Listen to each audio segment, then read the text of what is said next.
Praise Lord. जय मसीह की। मैं स्टैनली मैगवान, मेरे YouTube channel Hindi Gujarati Bible study में आपका स्वागत है। मेरे चैनल को आज अभी इसी वक्त आप सब्सक्राइब कर लीजिए और परमेश्वर के ज्ञान में आप बढ़ते जाओ। आपको मालूम है कि परमेश्वर ने नूह को ऐसा बोला कि तू, तेरी पत्नी, तेरे 3 बच्चे, उनकी पत्नी जहाज में आ जाओ। तो ये तो आपको मालूम है, लेकिन आपको मालूम है कि नूह के पिता जिंदा थे और परमेश्वर ने नूह को ये नहीं बोला था कि अपने पिता को भी ले लेना। आपको मालूम है नूह के दादा भी जीवित थे और वो तो जल प्रलय में ही मर गए। फिर भी परमेश्वर ने नूह को नहीं कहा था कि अपने दादा को साथ में जहाज में ले ले। क्यों? नूह के और भी बहन भाई थे, लेकिन परमेश्वर ने किसी को भी लेने को नहीं कहा था। इसके पीछे क्या राज है? कहीं ऐसा नहीं कि आपको भी परमेश्वर बोल दे कि आप मेरे साथ स्वर्ग में आ जाओ, लेकिन हो सकता है आपके माता पिता को ना ले, हो सकता है आपके किसी भाई बहन को ना ले, हो सकता है आपको भी किसी को छोड़ना पड़े। क्या ऐसा आपके साथ हो सकता है? और अगर हो सकता है तो क्या आप उस वक्त छोड़ सकते हो? आपको क्या करना चाहिए? परमेश्वर ने क्यों नहीं बोला था? उसके पीछे क्या राज है? वो जानने के लिए मेरे साथ इस वीडियो में लगातार अंत तक बने रहो। आओ परमेश्वर के वचन की ओर चले और बाइबल से इफिसी उसका अध्याय 6 और हम वचन पढ़ेंगे 10वें वचन से लेकर 20 वचन तक। निदान मैं कहता हूँ प्रभु में और उसके सामर्थ्य के बल में बलवंत बनो। परमेश्वर के सारे हथियार बांध लो कि तुम शैतान की कुयुक्तों के सामने खड़े रह सको, क्योंकि हमारा युद्ध लहू और मांस के सामने नहीं, परंतु प्रधानों से और अधिकारियों से और इस संसार के अंधकार के हाकिमों से और उस दुष्टता की आत्मिक सेनाओं से है जो आकाश में है। इसलिए परमेश्वर के सारे हथियार बांध लो कि तुम बुरे दिन में सामना कर सको और हो सके वो सब कुछ करके उसके सामने स्थिर रह सको। सो सत्य से अपनी कमर कस कर और धार्मिकता की जिलम पहनकर और पाँव में मैल के सुसमाचार की तैयारी के जूते पहनकर और उन सब के साथ विश्वास की ढाल लेकर स्थिर रहो, जिससे तुम उस दुष्ट के सब जलते हुए तीरों को बुझा सको। और उद्धार का टोप और आत्मा की तलवार जो परमेश्वर का वचन है ले लो, और हर समय और हर प्रकार से आत्मा में प्रार्थना और विनती करते रहो, और इसीलिए जागते रहो कि सब पवित्र लोगों के लिए लगातार विनती किया करो, और मेरे लिए भी, कि मुझे बोलने के समय ऐसा प्रबल वचन दिया जाए कि मैं हियाव से सुसमाचार का भेद बता सकूं, जिसके लिए मैं जंजीर से जकड़ा हुआ राजदूत हूं, और यह भी कि मैं उसके विषय में जैसा मुझे चाहिए यह से बोलूं। परमेश्वर पिता का वचन हमारे बहुत ही आशीषित है और परमेश्वर पिता का वचन सच्चा है और बाइबल में लिखा है कि सच्चाई को जानोगे तो सच्चाई तुम्हें आज़ाद करेगी। बहुत ध्यान से आज एक बार फिर परमेश्वर के वचन को सुनना है, क्योंकि हम जिस परमेश्वर को मानते हैं, जिस प्रभु यीशु को मानते हैं, वो प्रभु यीशु दूसरी बार इस धरती पर आने वाले। दूसरी बार आने वाले इसका मतलब पहली बार वो आ चुके हैं, और जब पहली बार आए थे तो प्रभु यीशु का आने का कोई मकसद था, प्रभु यीशु का आने का कोई लक्ष्य था, प्रभु यीशु का आने का कोई टारगेट था। और प्रभु यीशु इसलिए इस धरती पर आए थे ताकि वो लोगों को परमेश्वर के बारे में बता सके, सच्चाई को जाहिर कर सके, और लोगों के पापों के कारण अपना लहू बहाकर अपनी जान दे सके, और लोगों के पापों की कीमत प्रभु यीशु चुका सके। इसलिए प्रभु यीशु पहली बार आए थे, अभी दूसरी बार आ रहे। तो जिस तरह से पहली बार उनका कोई लक्ष्य था, उनका टारगेट था, उसी तरह से प्रभु यीशु जब दूसरी बार आ रहे तो दूसरी बार भी आने का उनका कोई टारगेट है, दूसरी बार आने का भी उनका एक लक्ष्य है। और दूसरी बार आने का जो उनका लक्ष्य है, वो लक्ष्य ये है कि उस वक्त तक ऐसे लोग जो प्रभु यीशु की आज्ञा मानते थे, उनकी आज्ञा के अनुसार चलते थे, उनको एक सुरक्षित जगह पर रखना, और जो लोग नहीं मानते थे, प्रभु यीशु का कहा हुआ नहीं करते थे, उन सभी को दंड देने के लिए अब प्रभु यीशु आ रहे। अब दूसरी बार जो प्रभु यीशु आ रहे, ये है उनका लक्ष्य कि जो उनकी आज्ञा मानते थे, ध्यान से समझना, उस सभी को एक सुरक्षित जगह पर रखना, और जो लोग उनकी आज्ञा नहीं मानते उन सभी को दंड देना, यह भी दूसरी बार का उनका लक्ष्य है। और जो प्रभु यीशु ने इस धरती पर रहकर जो दृष्टांत बताया था अपने दूसरी बार आने का, तो उस दृष्टांत में प्रभु ने यही बताया था कि राजा के बेटे की शादी, शादी का खाना और खाने में लोगों को बुलाना। और जब वो उस जमाने में जो परंपरा थी, तो जब भी कोई धनवान इंसान अपने घर की शादी के लिए कभी भी किसी को बुलाता था, तो साथ में वो कपड़ा जरूर देता था, अच्छे वाला कपड़ा, ताकि सभी लोग अच्छे कपड़े पहन कर आए, चाहे गरीब हो तो भी, लेकिन उसको कपड़ा दिया जाएगा ताकि वो कपड़ा पहनकर वहाँ पर आए। और हमें मालूम है ये दृष्टांत, हमने बार बार उसके बारे में देखा हुआ है। और जब वो जगह भर गई, खाने वाले बहुत सारे लोग आ गए, और राजा जब उनको देखने के लिए निकले, तब उनको एक इंसान ऐसा दिखाई दिया कि जिसने ये शादी का जोड़ा नहीं पहना था। इसका मतलब राजा, मतलब परमेश्वर, उन्होंने जो कपड़े दिए और कपड़े देकर जो पहनने की आज्ञा दी, वो उसने नहीं मानी थी, उस आज्ञा को नहीं माना। और राजा उसी के पास गए और उसको बोला, मित्र तू कपड़े बिना पहने क्यों आया, मतलब कि शादी वाला कपड़ा पहन कर क्यों नहीं आया तू। और वो नीचे की ओर देखता रहा, उसने कोई उत्तर नहीं दिया, क्योंकि उसके पास उत्तर था भी नहीं, कोई बहाना नहीं था, और राजा के सामने कोई बहाना चलता भी नहीं। और प्रभु ने उसको ऐसा, उसके लिए एक बात कही, और हम बाइबल में पढ़ते वक्त उसका 22वां अध्याय और वचन 13। राजा ने सेवकों से कहा, इसके हाथ पांव बांधकर उसे बाहर अंधेरे में डाल दो, वहां रोना और दांत पीसना होगा। यहाँ पर लिखा है कि उसको बाहर अंधेरे में डाल दो। इस शब्द को ध्यान में रखना, बाहर के अंधेरे में डाल दो, और वहां पर उसको रोना और दांतों का पीसना होगा। कारण क्या था? उसने परमेश्वर की कही हुई आज्ञा नहीं मानी थी। आज्ञा नहीं मानने के कारण उसको दंड मिला, बाहर अंधेरे में रहने का, जहाँ पर रोना और दांतों का पीसना था। प्रभु ने अपने वापस आने के बारे में एक बार और बताई कि मेरा वापस आना एक व्यापारी के समान है, कि व्यापारी बाहर दूर देश में कई वक्त के लिए जाने वाला था। तो उसने अपने नौकर को बुलाकर एक को 5 सिक्के दिए, एक को 2 दिया और एक को 1 सिक्का दिया। कुछ नहीं बोला उनको, लेकिन उनका पुराना रिश्ता है, और इसलिए नौकरों को मालूम है कि हमको व्यापार करना है, हमें कुछ कमाई करनी है। व्यापारी चला गया, लंबे अरसे के बाद वापस आया और उसने हिसाब लिया। 5 वाले ने और 5 कमाई किए थे, 2 वाले ने और 2 कमाई किए थे, लेकिन 1 वाले ने कोई कमाई नहीं की थी, वो बैठा रहा था और उसने अपने मालिक की आज्ञा नहीं मानी थी। ये व्यापारी कोई और नहीं, ये भी हमारे परमेश्वर है, जो सिक्के मतलब हमें अलग अलग वरदानों से भरते हैं। अन्य भाषा का वरदान, अनुवाद का वरदान, चंगाई देने का वरदान, भूत प्रेत निकालने का वरदान, उपदेश करने का वरदान, कई तरह के वरदान परमेश्वर देते हैं, हमारे सिक्के के समान है। और उसका इस्तेमाल करते हुए हमें और कमाई करनी है, मतलब कि हमें आत्मा जीतना है। और एक सिक्का वाला जो था, उसने काम नहीं किया था, बैठा रहा था, उसने परमेश्वर की आज्ञा नहीं मानी थी, और परमेश्वर ने उसके लिए भी दंड बोला। और हम बाइबल में पढ़ते मत उसका 25वां अध्याय वचन 30। और इस निकम में दास को बाहर के अंधेरे में डाल दो, जहाँ रोना और दांत पीसना होगा। इसके लिए भी बोला गया कि इसको कहाँ डालो? बाहर के अंधेरे में डालो, जहाँ रोना और दांतों का पीसना होगा। कारण क्या था? इसने परमेश्वर की आज्ञा नहीं मानी थी। ये सारा दृष्टांत है, लेकिन आने वाले दिनों में जो प्रभु दूसरी बार आएंगे, यही मकसद से आने वाले हैं कि 5 वाले को, 2 वाले को एक सुरक्षित जगह पर रखेंगे और बाकी को दंड देंगे।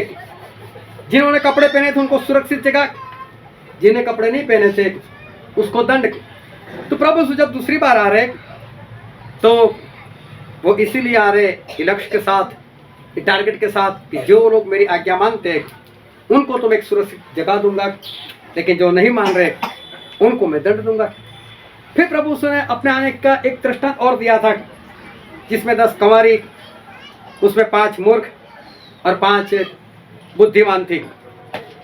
लेकिन यहाँ पर जो 5 मूर्ख स्त्री थी उसके बारे में परमेश्वर ने ऐसा नहीं बोला कि उनको उठाकर बाहर के अंधेरे में डाल दो, जहाँ रोना और दांतों का पीसना होगा।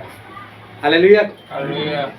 जिसने कपड़े नहीं पहने तो उसको डाल दिया, जिसने कमाई नहीं की थी उसको भी डाल दिया। तो ये भी तो उन्हीं में से थी। ये 5 मूर्ख ने भी कौन सी आज्ञा मानी थी परमेश्वर की? तो फिर इसके लिए भी परमेश्वर को बोलना चाहिए इसको बाहर के अंधेरे में डाल दो। लेकिन इनको नहीं बोला बाहर के अंधेरे में डाल दो, इनको परमेश्वर ने कुछ नहीं बोला।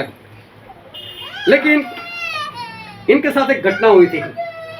जब तेल खत्म हो गया था तो 5 बुद्धिमानों ने ऐसा बोला कि हमारे पास इतना तेल नहीं कि हम आपको दे सके, आप बाजार से खरीद कर लेकर आओ।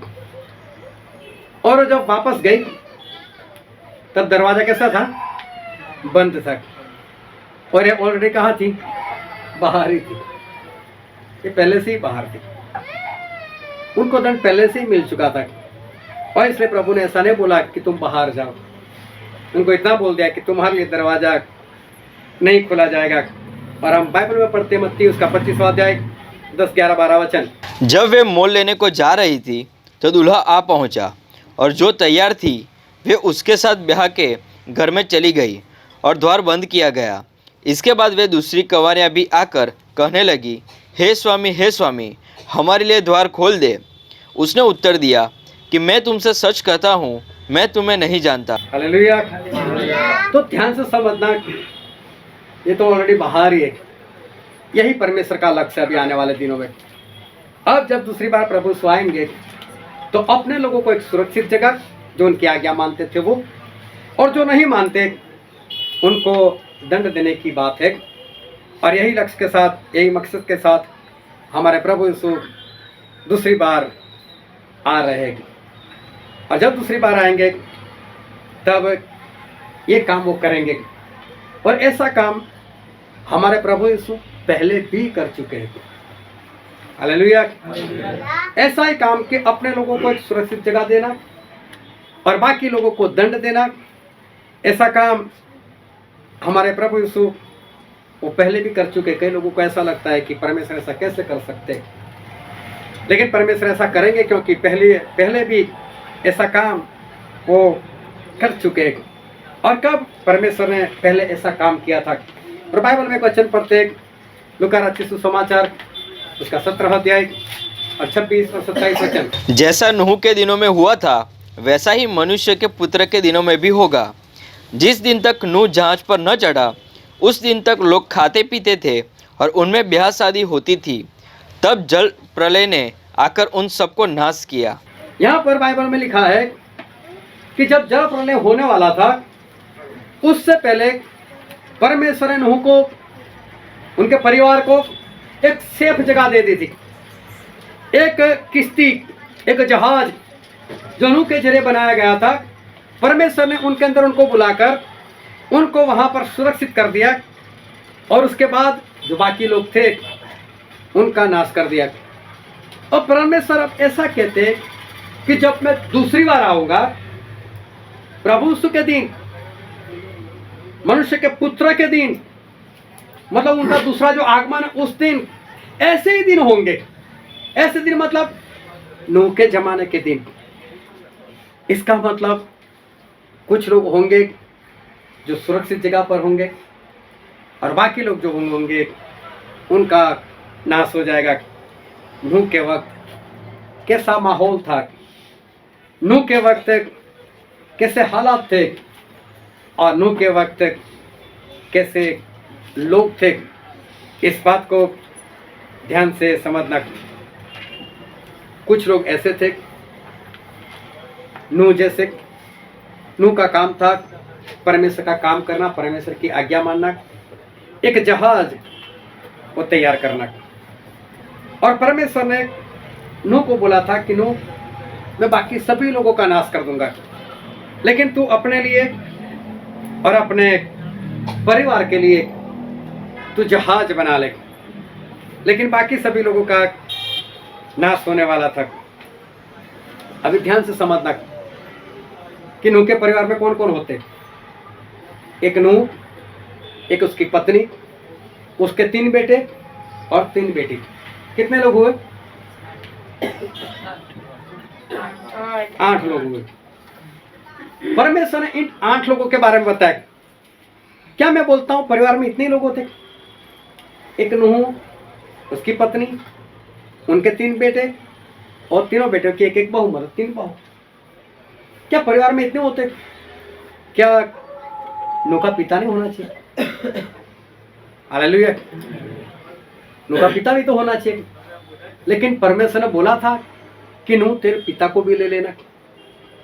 देखो, परमेश्वर ने नहीं बोला नूह को कि नूह तेरे पिता को उस जहाज के अंदर ले लेना। ऐसा परमेश्वर ने नहीं बोला था। आपको मालूम है नूह के पिता का नाम क्या था? किसी को मालूम है? चलो, नूह के पिता ने नूह का नाम नूह क्यों रखा? वो किसी को मालूम है? वो ध्यान से समझना। हम बाइबल में पढ़ते हैं, उत्पत्ति का पुस्तक उसका 5वां अध्याय और 28, 29, 30 वचन।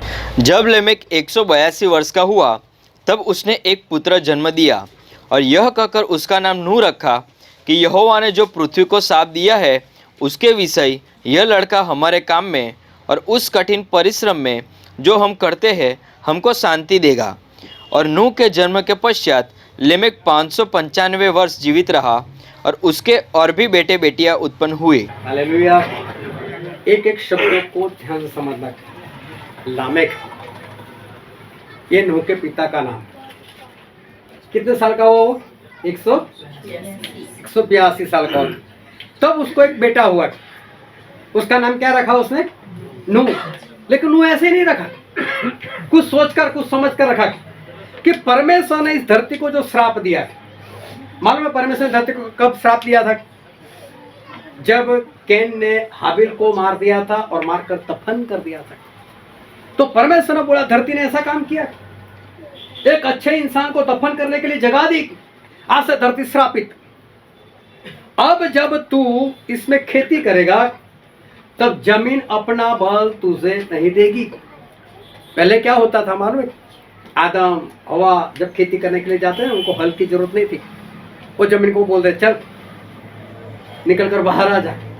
और जिस तरह से हल चलाने के बाद जैसे खेत हो जाता है ना, ऐसे जमीन अपने आप हो जाती थी। वो अंदर से अपना बल देती थी। अगर कोई खड्डे में है, आप उसको अपना हाथ देते हो और आप उसको खींचते हो, साथ में वो भी अपने आप को बाहर निकालने का प्रयत्न करता है। तो आधा जोर आपका, आधा जोर उसका। इसी तरह से खेती होती थी।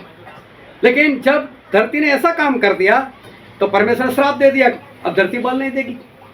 बोलो, वो श्राप से अगर हमें कोई मुक्ति दिलाएगा तो वो है नूह। इसका मतलब लामेक ऐसे वैसे नहीं थे, परमेश्वर को जानने वाले में से थे। नूह नाम ऐसे ही नहीं रखा, कुछ सोच कर समझ कर रखा है। मेरा बेटा ऐसा वैसा नहीं है, परमेश्वर का दिया हुआ है, जोरदार है, ये तो हमको शांति देने वाला है। इतनी समझ किस में होती है? इतनी समझ तो ऐसे लोग में होती है जो आत्मा से चलता हो। हालेलुया। सभी को समझ में आ रही है बात? तो देखो, लामेक ऐसे वैसे नहीं थे, लेकिन परमेश्वर ने नहीं बोला नूह लामेक को लेना। और नूह पैदा हुए, उसके बाद वो कितने साल जिंदा रहे? 595। इसका मतलब नूह पैदा होने के बाद 595 साल तक लामेक जिंदा रहे। और जब नूह 500 साल के थे तब अभी लामेक की आयु 95 साल और बाकी थी। और परमेश्वर ने क्या बोला? जब नूह 500 साल के थे तब उसको बोला नूह अपने परिवार को लेना, फिर बाप को नहीं, बाप का नाम नहीं लिया। इसका मतलब 500 साल के भीतर कुछ न कुछ लामेक के जीवन में गड़बड़ी हो गई होगी और परमेश्वर उसका नाम नहीं ले रहे कि उसको भी ले लेना। चाहे जल प्रलय के 5 साल पहले मर गए, लेकिन जिंदा रहते तो जल प्रलय में खत्म हो जाते, लेकिन लेने को तो मना ही किया था। हालेलुया। सभी को समझ में आ रही बात? एक ऐसा इंसान जो आत्मा से चल रहा होगा लेकिन चलते चलते उसके जीवन में ऐसी कुछ गड़बड़ी हो गई होगी जिसके कारण परमेश्वर ने नूह को नहीं बोला था कि तेरे बाप को लेना। 95 साल के बाद जहाज तो काफी तैयार हो गया होगा, अभी 5 साल ही बनाने में बाकी, मतलब आखिरी डेकोरेशन ही बाकी होगा। लेकिन तब भी परमेश्वर ने बोला कि तेरे पिता को अंदर लेना है, और मुझे लगता है उसके पिता ने कुछ सहायता भी इसकी नहीं की होगी। अभी सोचो, जब परमेश्वर ने नूह को बोला होगा कि नूह तू, तेरी पत्नी, तेरे 3 बच्चे, उनकी पत्नियां जहाज में आ जाओ, तो नूह को सवाल हुआ होगा ना, प्रभु मेरा बाप ही है। हालेलुया। नूह की जगह पर अपने आप को रखो। अगर आज आपको परमेश्वर बोलते तू, तेरी पत्नी, तेरे बच्चे आ जाओ, चलो, आपके पिता जिंदा है, परमेश्वर उनका नाम नहीं ले रहे, कैसा लगेगा आपको? मेरे बाप को नहीं, परमेश्वर मेरा बाप नहीं आएगा। नूह को तो मालूम है कि बरसात आएगी, पानी भर जाएगा, मेरा बाप पानी में तड़प तड़प कर मरेगा, और मैं जहाज में सुरक्षित, मैं वहां पर आनंद करता होगा, खाता पीता होगा, और मेरा बाप बाहर मरता होगा। लामे को और भी बेटे बेटी हुए उस 595 साल में। इसका मतलब नूह के कई भाई लोग होंगे, कई बहनें होंगी। क्या परमेश्वर ने बोला उन सभी को ले? एक को भी नहीं। अगर परमेश्वर आपको बोलते, ना आपको भाई को लेने को बोलते, ना आपकी बहन को लेने को बोलते, सोचो आपके हालात क्या होंगे? क्या आप अपने भाई को छोड़ दोगे? क्या आप अपने बहन को छोड़ दोगे? उनके भी तो बेटे बेटे होंगे, आपके कितने भतीजे होंगे, भतीजे होंगे, भांजे होंगे, भांजियां होंगी। कैसे लोगों को छोड़ना है? सिर्फ अनुभव करो नूह की जगह पर अपने आप को रखकर कि परमेश्वर ने कैसी आज्ञा दी है। नूह, मुझे कोई नहीं चाहिए, ये सभी का जीवन सही नहीं होगा, इसलिए परमेश्वर ने मना कर दिया। नाम ही नहीं लिया उन लोगों का, बस 8 लोगों के बारे में बताया। नूह के दादा का नाम मालूम है किसी को? नूह के दादा का नाम था मथुसेला। आज तक सबसे ज्यादा जो जिंदा रहा, सबसे बड़ी आयु वाला 969 मथुसेला की। देखो, दादा की भी बात परमेश्वर ने नहीं की थी कि दादा को तू अपने जहाज में ले लेना। हालेलुया। और ये जो नूह के दादा थे वो तो जल प्रलय में मर गए। जब जल प्रलय हुआ तब लामेक मर चुके थे, नूह के पिता मर चुके थे, लेकिन दादा जिंदा थे, और वो तो पानी में तड़प तड़प कर मर गए। जब नूह जहाज के अंदर बंद होंगे और बाहर लोगों की चिल्लाहट होगी, तो मुझे तो लगता है कि उनके रिश्तेदार सारे वहां पर आए होंगे। वो लोग चिल्लाएंगे, नूह, मैं मथुसेला तेरा दादा, नूह खोल। उनकी भांजिया आई होगी, भांजे आए होंगे, भतीजे आए होंगे, भतीजी आई होंगी। सोचो वो शोर शराबा कितना होगा। नूह भी 600 साल के हैं।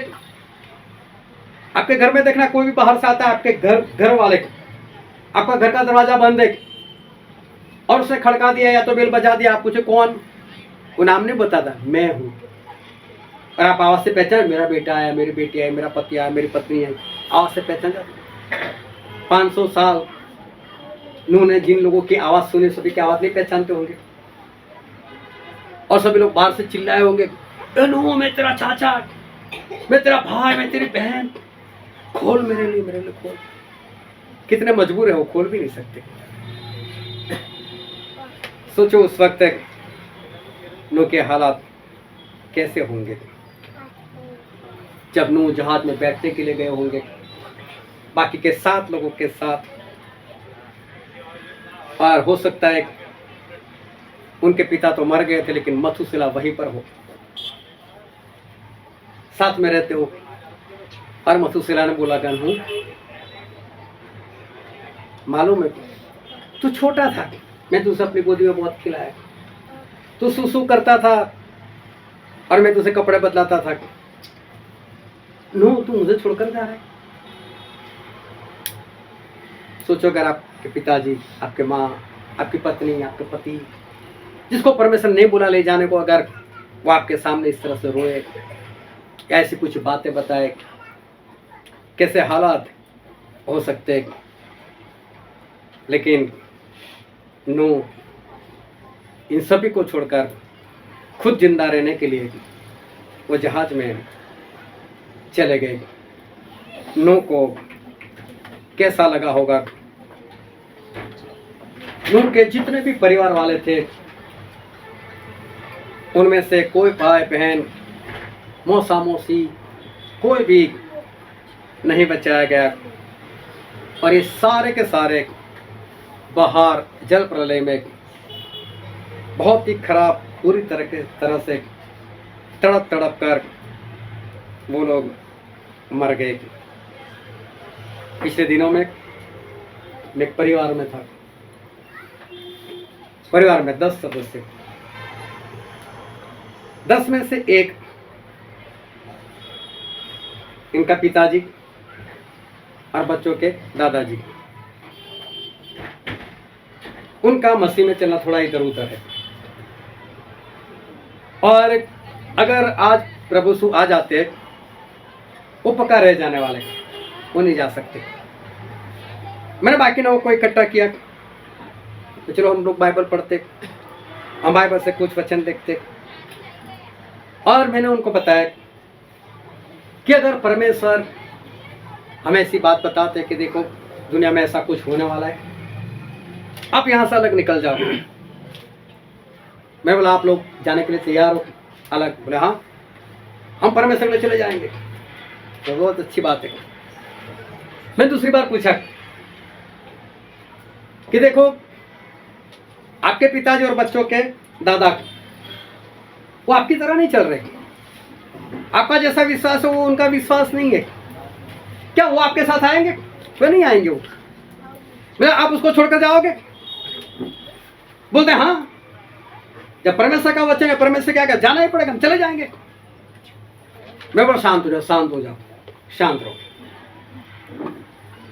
मैंने बोला आपने एक जगह ले ली, आप वहां पर जा रहे हो, आपके पिताजी आपको बाहर छोड़ने के लिए आए, वो उस विश्वास में इसलिए नहीं आना चाहते, लेकिन उनके दिल में तो होगा ना, इस मेरे बेटे को मैंने जन्म दिया, मैंने इसको खिलाया, मैंने इसको पिलाया, मैंने इसके लिए कितनी मेहनत की, आज मैंने एक अच्छी जगह पर उसको स्थापित किया, आज अच्छी कमाई कर रहा है मेरा बेटा।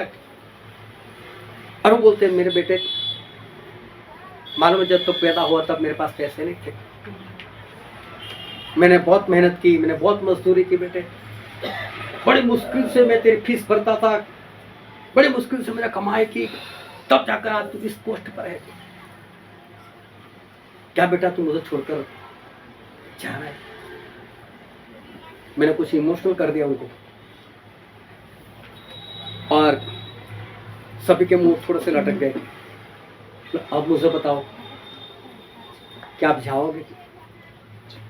फिर एक बार बोले परमेश्वर का वचन है ना, तो जाएंगे, लेकिन वो जोश नहीं रहा। मैं बोला देखो आपका जोश नहीं रहा, अब ऐसा हुआ नहीं है, और आपका जोश चला गया। ऐसा होगा तो क्या होगा? क्या सही में जा पाओगे? और मालूम है मना किया, नहीं हम नहीं जा सकते। बेटे को पूछा मैं क्या तू जाए, तू तेरे दादा को छोड़कर चला जाएगा? उसने तो तुरंत ही बोल दिया मैं नहीं जाने वाला। अगर तू नहीं जाएगा, तेरे दादा तो नरक में जाएंगे, तू भी नरक में जाएगा, कोई नरक में तो नहीं जाना है। तो छोड़ने के लिए भी तैयार नहीं। समझ रहे हो बात? बहुत भयानक सी बात है। लू के लिए बहुत बड़ी बात थी। सब भी रिश्तेदारों को छोड़कर, अपने दादा को छोड़कर जहाज में चले जाना बहुत भयानक बात थी। लेकिन क्या बाइबल में आपने पढ़ा कभी कि नूह दुखी होकर गए? क्या कभी बाइबल में आपने पढ़ा कि नूह रोते रोते गए, नूह बिंदास से चले गए, ना उन्होंने दादा की परवाह की, ना उन्होंने किसी और की परवाह की। और मैं आपको ये कहना चाहता हूँ कि प्रभु यीशु ने ऐसा कहा है कि मनुष्य का पुत्र जब दूसरी बार आएगा उस वक्त नूह के जैसे दिन होंगे। इसका मतलब जो नूह के समान आज्ञाकारी करते, मैं आप सभी लोगों की बात करता हूं, मैं मान लेता हूं सभी लोग आज्ञाकारी कर रहे हो, आप 100% अच्छे से चल रहे हो, लेकिन आपके परिवार का क्या, आपके कुछ रिश्तेदारों का क्या? नूह को कुछ भारी लगा और नूह बिंदास से जहाज में जितने लोगों को परमेश्वर ने बोला था उनके साथ वो चले गए, वो बचाए गए, बाकी सभी लोग नाश हो गए। तो प्रभु से ने बोला कि जब मैं आऊंगा तो ऐसे दिन होंगे जैसे नूह के जमाने के दिन थे वैसे दिन होंगे। तो इसका मतलब कि उस वक्त भी ऐसा होगा। अब जब प्रभु यीशु आएंगे तब ऐसा ही होगा कि बहुत लोग बचाए जाएंगे और काफी लोग नाश हो जाएंगे। तो मैं बात कर रहा था आप सभी लोगों की, अगर मैं मान लूँ आप सभी लोग 100% अच्छे से चलते हो, लेकिन अगर आपका परिवार नहीं चल रहा है, आपके रिश्तेदार अगर नहीं चल रहे, तो उनका क्या होगा? क्या उस वक्त आप अपने परिवार का कोई भी हो, अपने रिश्तेदार में से कोई भी हो, क्या आप उस वक्त अपने रिश्तेदारों को छोड़कर, अपने परिवार को छोड़कर नूह के समान क्या आप जा सकते हो? ध्यान से समझना कि आप में से कोई भी नहीं जा सकता इस तरह से जैसे नूह गया था। मैं आगे चलकर बताता हूं आपको कैसी कौन सी बात है कि जिसके कारण आप लोग अपने रिश्तेदार को छोड़कर नहीं जा सकते। प्रभु उसने बताया कि मेरे आने वाले दिन में, मतलब मैं जब दूसरी बार आऊंगा, मनुष्य का पुत्र जब दूसरी बार आएगा तो कैसे दिन होंगे। और बाइबल में लिखा है, हम एक वचन पढ़ते हैं, लूका उसका 17 अध्याय और 28 और 29 वचन। और जैसा लूत के दिनों में हुआ था कि लोग खाते पीते, लेन देन करते, पेड़ लगाते और घर बनाते थे, परंतु जिस दिन लूत सदोम से निकला उस दिन आग और गंधक आकाश से बरसी और सबको नाश कर दिया। यहाँ पर लिखा है कि जब प्रभु यीशु आएंगे तो लूत के जैसे दिन होंगे। और लूत को भी भागना पड़ा, लेकिन लूत जहां पर रहते थे वहां पर उनका कोई रिश्तेदार नहीं था, और रिश्तेदार था तो होने वाले दो जमाई, दो लड़के को जो दो जमाई होने वाले थे वो, तो उनको छोड़कर जाना आसान है क्योंकि अभी शादी तो हुई नहीं थी, तो चलो छोड़ो। तो लूत के लिए अपने जमाई को छोड़कर इतना भारी नहीं था, लेकिन लूत के लिए कुछ और बात थी जो उसके लिए बहुत भारी थी। और मालूम है लूत के लिए कौन सी बात भारी थी? लूत के लिए भारी बात यह थी कि लूत को अपनी संपत्ति छोड़कर जाना था। हालेलुया। उन्होंने जितनी भी कमाई की थी, जितना भी सोना चांदी जो कुछ उनके पास था, वो सब कुछ छोड़कर जाना था, और यहां तक कि पीछे मुड़कर भी नहीं देखना था। परमेश्वर ने मना कर दिया था कि लूत तुझे पीछे मुड़कर भी नहीं देखना है। तो लूत के लिए भारी बात यह थी कि लूत अपनी संपत्ति को छोड़कर वो जाना था उनको, वो भी किसी और की नहीं, खुद की। जमाई को छोड़ना आसान था, लेकिन खुद की दौलत छोड़ना आसान नहीं था। एक जवान धनवान आया था प्रभु यीशु के पास, प्रभु यीशु मैं स्वर्ग में जाने के लिए क्या करूं? तो प्रभु यीशु ने बोला तेरी संपत्ति बेच दे, गरीबों में बांट दे, फिर मेरे पीछे चल, कंगाल होकर आ जा मेरे पीछे। तो क्या छोड़ पाया था वो? छोड़ पाना मुश्किल है। वो धनवान जिसको तो अपनी संपत्ति भी नहीं छोड़नी थी, बस उसके घर के बाहर जो लाजर पड़ा था उस लाजर के पीछे कुछ खर्च करना था, उस लाजर की कुछ दवाई करवा देता, लाजर को कपड़े ला कर दे देता, लाजर के लिए कमरा बना देता, तो भी वो स्वर्ग में चला जाता। उसको तो अपनी संपत्ति नहीं छोड़नी थी, लेकिन देखो थोड़ा बहुत खर्च करने के लिए भी तो तैयार नहीं था। पैसे वाला था, लेकिन वो खर्च नहीं कर पाया। और हमें मालूम है कि वो धनवान वो कहाँ पर गया? वो नरक में गया। अभी लूत जो थे उनको अपने पसीने की कमाई, मेहनत की कमाई उनको छोड़ना था। उनके पास 2 नंबर की कमाई नहीं थी, क्योंकि लूत जो थे वो अच्छे इंसान थे और इसलिए उनके पास 2 नंबर की कमाई नहीं थी और उनको सब कुछ छोड़कर जाना था, भागना था, पीछे मुड़कर उनको नहीं देखना था। सोचो लूत की हालत कैसी हुई होगी। और प्रभु उसने कहा मेरे आने के दिन लूत के दिन के जैसे होंगे, मतलब जिस दिन प्रभु से आएंगे उस वक्त भी ऐसा होगा कि लूत के समान कई लोगों को अपनी संपत्ति छोड़कर भागना पड़ेगा। मैं आप लोगों को बोलता हूँ, क्या आपकी जितनी भी कमाई कम ज़्यादा से कोई मतलब नहीं, क्या आप अपनी संपत्ति छोड़कर आप जा सकते हो? मैं कहता हूँ आप नहीं जा सकते। आज लोग खुद पर खर्च कर सकते, आप अपने लिए खर्च कर सकते हो, अपने मौज शौक के लिए, अपने भोग विलास के लिए आप खर्च कर सकते हो, लेकिन परमेश्वर के नाम से आप कितना खर्च कर सकते हो? उस जमीन के लिए कैश निकालकर हाथ में देने वाले कितने लोग? नहीं कर पा रहे, आप नहीं हो रहा है। लूत के लिए बहुत बड़ी बात थी, बरसों की कमाई थी, मेहनत की कमाई थी, लेकिन उन्होंने किया, छोड़ दिया सब कुछ और प्रभु यीशु उनको एक सेफ जगह पर लेकर गए और वो बच गए। लेकिन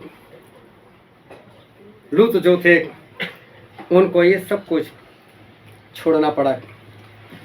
उनको रिश्तेदार नहीं छोड़ने थे, लेकिन उनको अपनी कमाई हुई संपत्ति छोड़नी थी। नूह को चाहे पिता हो, दादा हो और रिश्तेदार हो, उन सबको छोड़ना था और लूत को अपनी कमाई छोड़नी थी, और वो भी हमेशा के लिए।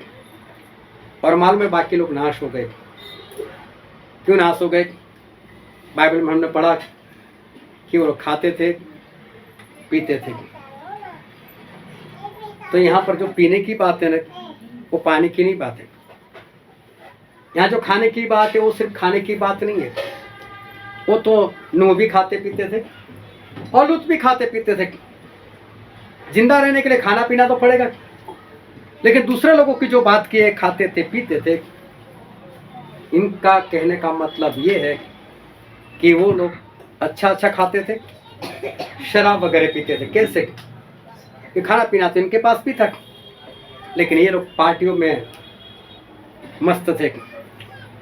कभी पार्टियों में जाना, क्योंकि बाइबल में क्या लिखा है कि शादी करते थे, करवाते थे। लूत के दिनों में भी, नूह के दिनों में भी वो लोग शादी करते थे और करवाते भी थे। इसका मतलब पार्टियां चल रही थी, बर्थडे पार्टियां चल रही थी, मैरिज एनिवर्सरी चल रही थी, और ये सारी बातें वहां पर चल रही थी। लेकिन नूह उस वक्त परमेश्वर के काम में बिजी थे। हालेलुया। नूह ने पार्टियां छोड़ी या नहीं छोड़ी? नूह ने बाहर खाना पीना छोड़ा या नहीं छोड़ा? मैं क्यों कहता हूं कि आप उस वक्त ना तो अपने रिश्तेदारों को छोड़ सकते हो, ना तो अपनी संपत्ति छोड़ सकते हो, क्योंकि ना तो आप कुछ दे सकते हो परमेश्वर के नाम से, ना ही आप बर्थडे पार्टी और मैरिज एनिवर्सरी को छोड़कर आप संगति में आते हो। जब भी ऐसी बातें आपके जीवन में आई है, आपने पहले उसको अटेंड किया है, आपने प्रभु भोज को छोड़ा है, आपने प्रभु यीशु के लहू को छोड़ा है, आपने प्रभु यीशु को मांस को छोड़ा है, प्रभु यीशु के अनमोल वचनों को आपने छोड़ा है। जो ये आसानी से छोड़ सकता है, फिर अपने रिश्तेदार को कौन छोड़ेगा उस वक्त? कौन अपनी संपत्ति को छोड़ेगा? वो मर जाएगा, उसके घर का हलवा बन जाएगा, लेकिन वो उस वक्त नहीं छोड़ेगा।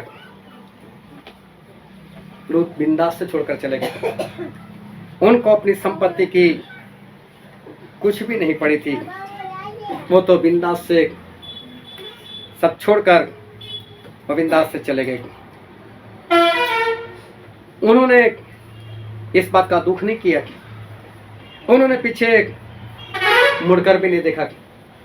मालूम है, ये जो शैतान है ना, शैतान वो आप लोगों को आखिरी दिन तक पकड़ कर रखता है। आखिरी दिन तक, जिस दिन मौत आ जाती है उस वक्त तक ये शैतान पकड़ कर रखता है।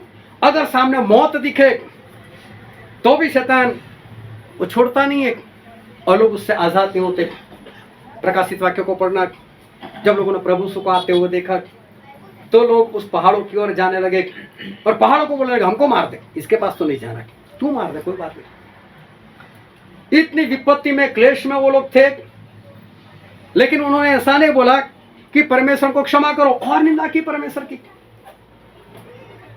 जो आज सही से नहीं चल रहे, आखिर तक ऐसा ही होता है कि वो सही से नहीं चल पाते। शैतान आखिरी दिन तक उनको पकड़ कर रखता है और इंसान भी उसको छोड़ना नहीं चाहता।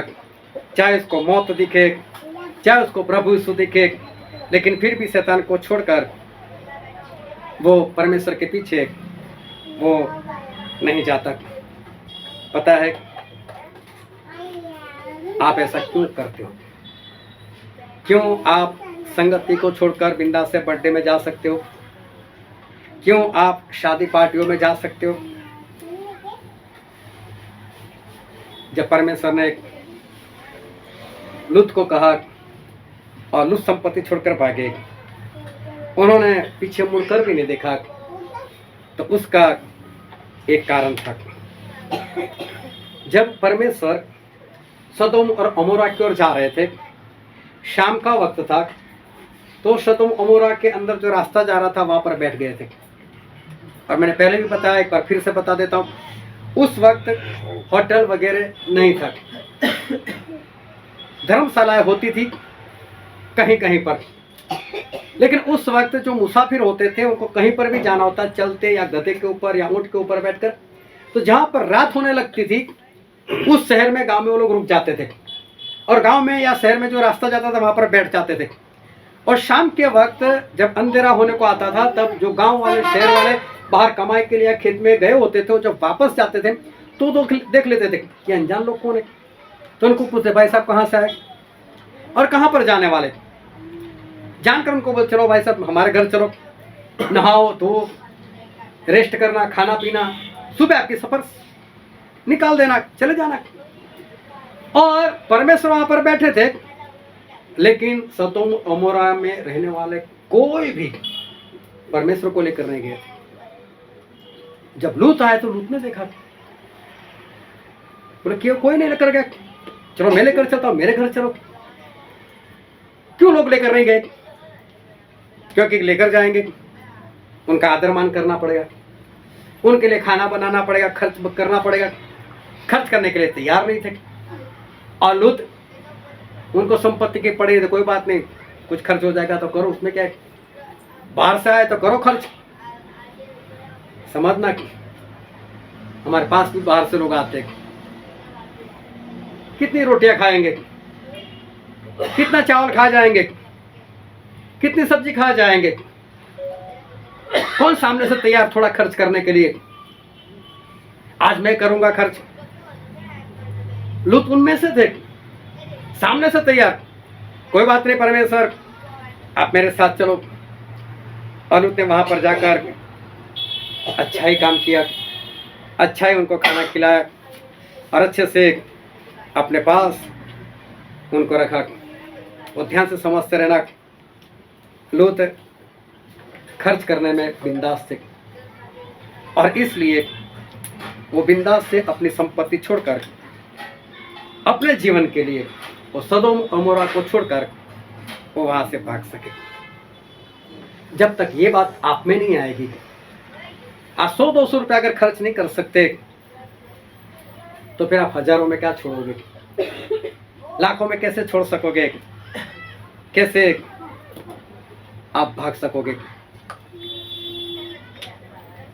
आपका खुद का खाना हो, आप कभी भी पीछे मुड़कर नहीं देखते। मैंने देखा है कि आप लोग बाहर जाते हो, होटल में खाते हो, अच्छी होटल, बड़ी होटल, उसकी कोई बात नहीं है, लेकिन आपके घर में जितने का खाना बनता है उससे ज़्यादा पैसा वहाँ पर खर्च करना होता है और आप करते हो। एक बार नहीं, कई बार आप करते हो। लेकिन जब किसी को खिलाने की बारी आती है तब आपका दिमाग जो है ना वो कैलकुलेशन करने लग जाता है, इतने की चिकन आएगी, इतने का मटन आएगा, मेरा इतना छोड़ा है, बोलना ही नहीं कुछ। हालेलुया, होता है कि नहीं ऐसा। और इस कारण मैं बोलता हूँ, जिस वक्त सब कुछ छोड़ने के लिए छोड़कर भागना होगा उस वक्त आप नहीं कर पाओगे।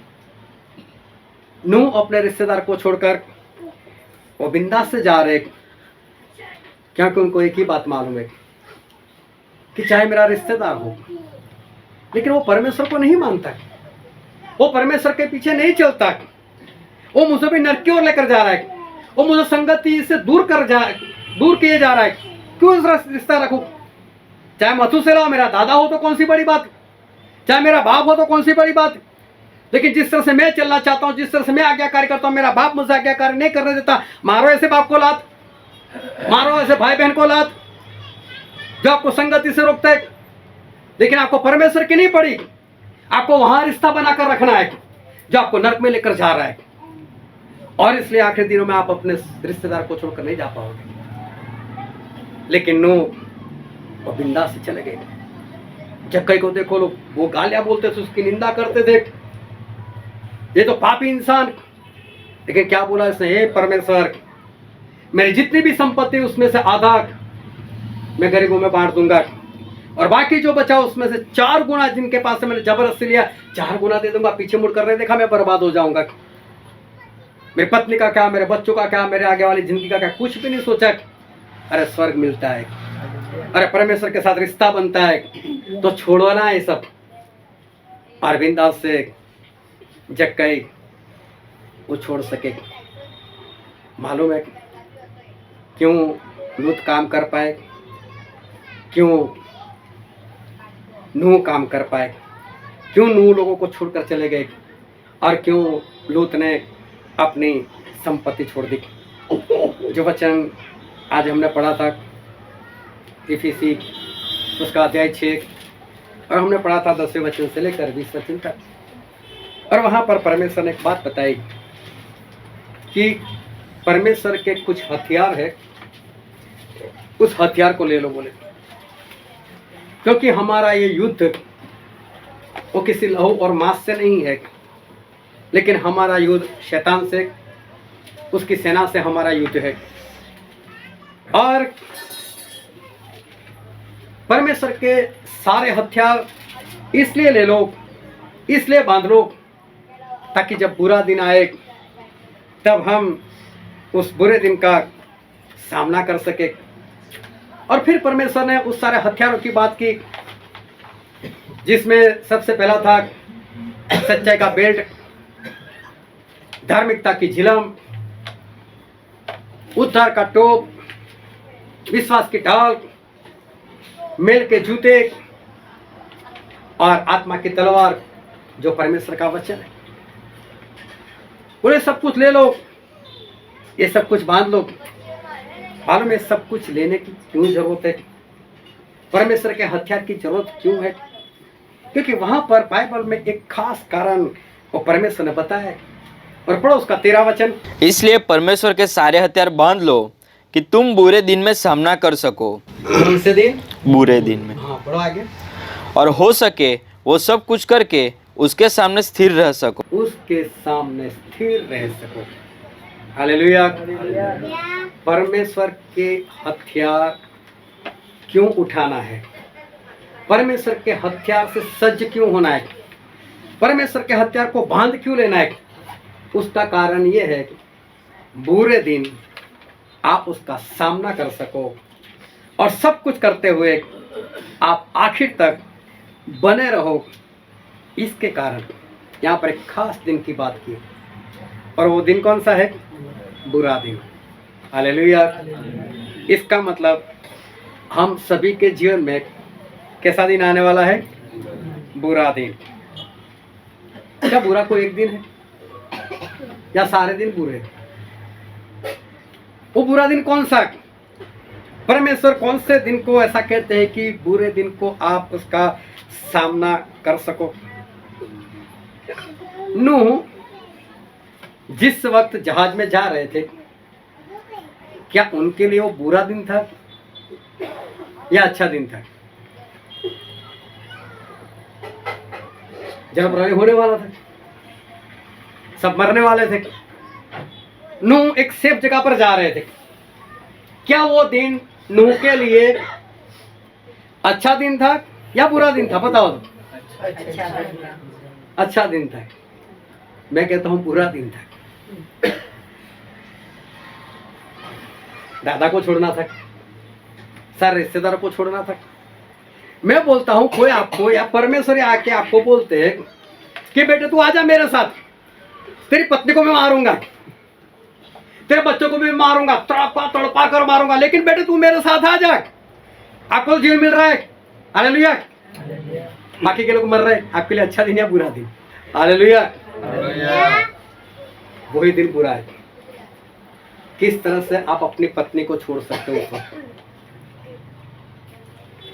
जिसके लिए आप लिखते हो स्वीट हार्ट? हालेलुया। आप अपने पति को कैसे छोड़ सकते?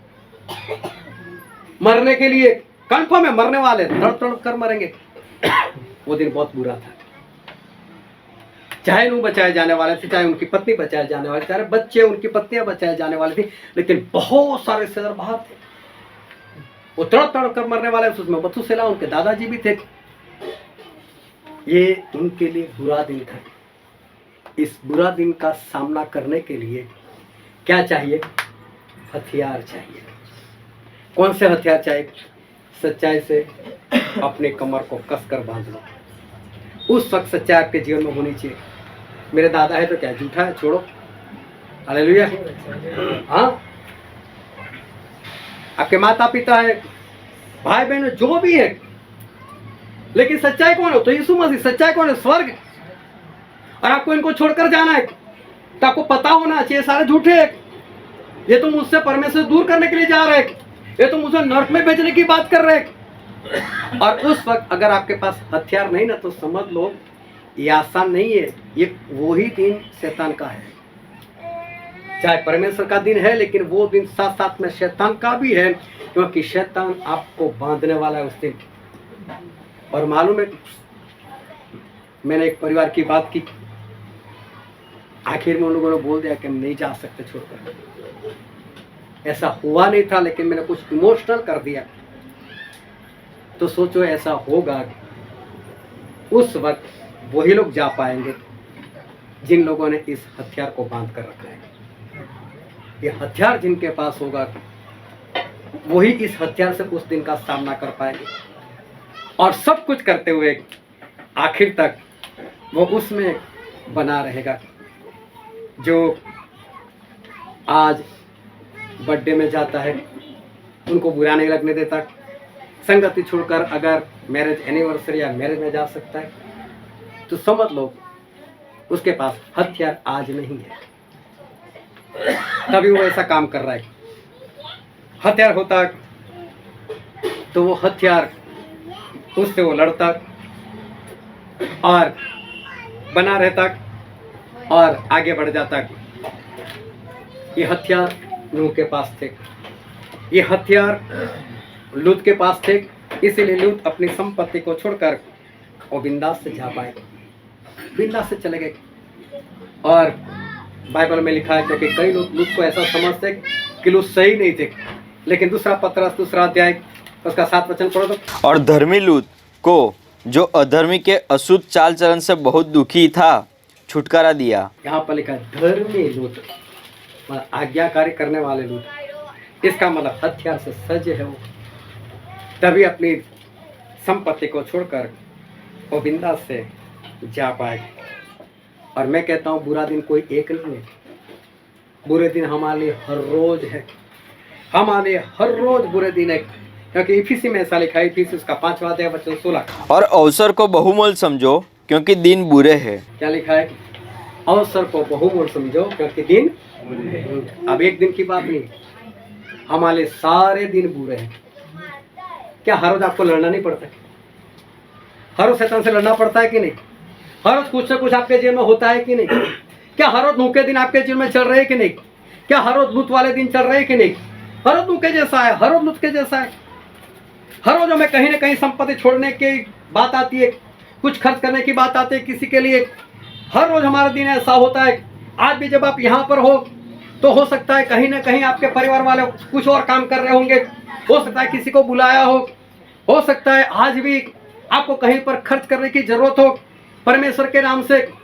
हर रोज हमको लड़ना पड़ता है, हमारे लिए हर रोज बुरे दिन है, एक दिन नहीं, हर रोज बुरे दिन। शैतान एक भी दिन आपको छोड़ने वाला नहीं, वो लगातार आपके पीछे ही रहेगा। हर रोज हमारे लिए बुरे दिन है, हमें बना रहना पड़ेगा। किस में? इस हथियार के साथ। ये हथियार से ही शैतान भागने वाला है, उसके बिना नहीं भागने वाला है। हथियार नहीं तो आप उसके सामने हार जाओगे और परमेश्वर को छोड़कर आपको एक दूसरा काम कर लोगे। तो इसलिए परमेश्वर कहते हैं कि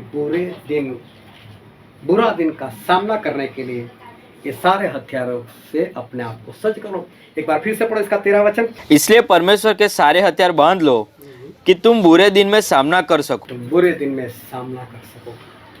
ये बुरा दिन कोई एक नहीं है, हमारे लिए हर रोज बुरे दिन है। अगर हम जीतते रहेंगे तो आखिर में आपके लिए वो दिन अच्छे हो जाएंगे, लेकिन हर रोज हमें लड़ना पड़ता है। लड़ने के लिए हर रोज हमें हथियार चाहिए।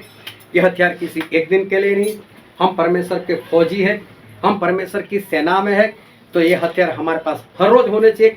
और हर रोज होंगे तो शैतान के साथ हमारी लड़ाई हर रोज है, क्योंकि 12वें वचन में लिखा है कि हमारी लड़ाई शैतान से है।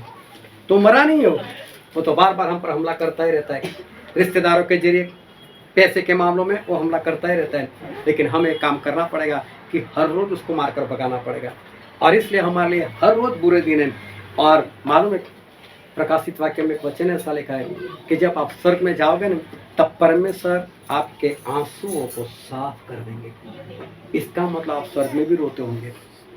याद करोगे उस दिन, मेरी पत्नी नहीं आई, या तो मेरा पति नहीं आया, मेरे बच्चे नहीं आए, मेरा भाई नहीं आया, उस वक्त रोते होंगे। और परमेश्वर आपकी आंखों से वो सारे आंसू साफ कर कर आपकी याददाश्त गायब कर देंगे फिर, ताकि आप शांति से वहाँ रह सको। लेकिन उसके लिए यहाँ पर हमें कुछ करना पड़ेगा। स्वर्ग में जाने के लिए इस हथियार से सज्ज होना पड़ेगा। और नूह और लूत के दिन तो हर रोज हमारे जीवन में आते ही रहेंगे, लेकिन हर रोज हमें लड़ना है, हर रोज हमें जीतना है, ताकि हम नूह के समान काम कर सकें और लूत के समान काम कर सकें। हालेलुया। हम सभी अपने अपनी आंखों को बंद करें, अपने मस्तकों को प्रभु सुखा के झुकाए।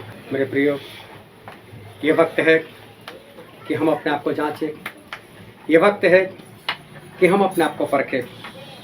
आज हम अपने आप से सवाल करें, आज मैं कहाँ पर हूँ? आज अपने हालात को जाने, आज अपनी परिस्थितियों को जाने।